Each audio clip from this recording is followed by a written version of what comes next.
Good morning, wonderful people. I wanted to share with you something. Once again, my favorite scripture, and it's in 2 Corinthians 10:4. It talks about the weapons of our warfare are not carnal, but they're spiritual.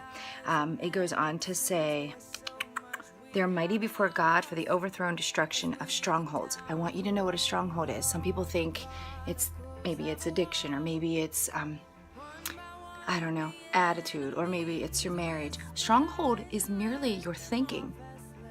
It is like a tower. It's a strong tower, and your thinking can stop you, make you, or break you. It's a decision.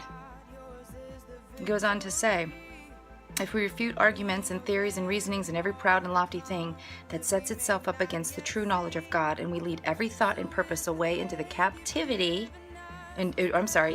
away captive into the obedience of Christ the Messiah, being in readiness to punish every insubordinate thing, disobedience, when your own submission and obedience as a church are fully secure and complete. It means you make a decision. He's ready. He's standing there ready to take every thought captive. Eve had a decision. She had a decision to make. It was the wrong decision. She made the wrong decision. She listened to a lie. Did God really say? And don't you think for 1 minute that Satan's changed his tactic. He is not a creator. He's an imitator. He's going to imitate things and make you think, did God really say who you are? And let me tell you something. When you don't know who you are, you get in the Word and find out who you are, because you're going to find out you're a son, you're a daughter, you are something. You're a big deal. You're a really big deal. You are important. And not everybody has the same problems. And not everybody fights the same way. So just because it worked for Joe Schmo down the road doesn't mean it's going to work for you. Look at Saul and David.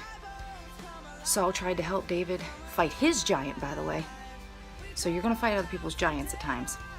But when you do, you can't always put on their armor. David tried to put on Saul's armor, and it was just like an overgrown sweater. It was too heavy. It was too cluttered. So David said, I can't do this. I'm going to fight it with my God. So he just went running at his giant, Saul's giant, and he took him down with one stone. But he also remembered his past victories. Keep those in your mind, your past victories. Don't you dare forget them for a second. You remember your highlighted reel.